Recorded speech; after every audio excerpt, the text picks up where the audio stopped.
আজই ডাউনলোড করুন আর এনজয় করুন আপনার পছন্দের শো। তোমার সঙ্গে কোয়েলের ডিভোর্সের পর আন্টি চেয়েছিলেন যাতে তোমার সঙ্গে ওর বিয়ে হয়, তুমি তারপরও একবার ওর কথা আমার কাছে বললে না কেন? আমার সারা রাত ঘুম হয়নি, আমি ভোরবেলায় ঘুমোতে গেছি। হ্যাঁ গেছি ঘুমোতে, হ্যাঁ হয়নি সারা রাত ঘুম। তা কি হয়েছে তাতে? একই কথা বারবার বলে যাচ্ছ তখন থেকে। আমি কি সেটা নিয়ে কোনো কমপ্লেন করেছি, অভিযোগ করেছি যে আমার রাতে ঘুম হয়নি, আমি ভোরবেলায় ঘুমোতে গেছি? আমি তো দিব্যি সকালে উঠে অফিসে গেলাম, মিটিং সারলাম, অফিসে সব কাজকর্ম সারলাম, তারপর কোর্টে এলাম। হ্যাঁ হ্যাঁ জানি আমি, তুমি আমাকে বলোনি কোর্টে আসতে, আমি নিজের ইচ্ছে এসেছি। কিন্তু তুমি বারবার রাতে ঘুম হয়নি তোমার, ভোরবেলায় ঘুমোতে, এই প্রসঙ্গটা কেন তুলছো বারবার? কি হিন্ট করতে চাইছো এক্স্যাক্টলি রাই, আমাকে বলবে প্লিজ?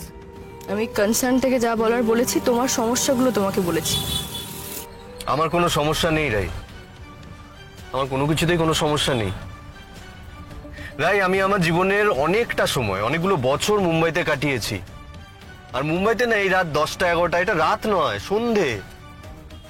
লোকে 10টা 11টা অব্দি কাজ করে আর তারপর সোশ্যালাইজ করার সময় পায়, পরদিন আবার সকালে কাজে ছোটে।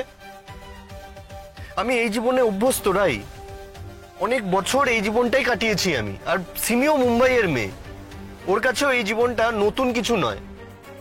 ও এই জীবনের সাথে অভ্যস্ত, ও চেনে এই জীবনটাকে। তুমি নিজে থেকে এত কিছু কেন এক্সপ্লেন করো আজকাল? আমি কি তোমার কাছ থেকে মুম্বাইয়ের লাইফস্টাইল সম্পর্কে কিছু জানতে চেয়েছি, না সিমরানের কোনো কথা উঠেছে?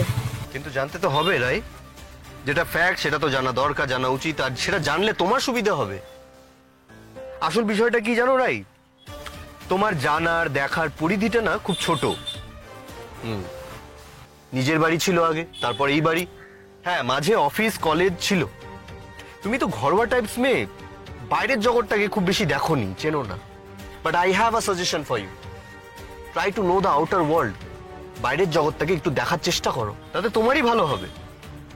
আর তোমার চারপাশের মানুষের চাপটা কমবে। বোঝা গেল কথাগুলো? তুমি এর আগেও অনেকবার আমাকে কথাগুলো বুঝিয়েছো। তুমি বুঝিও না বোঝার ভান করেছো, তাই তো? নাকি বুঝতে চাইছো না?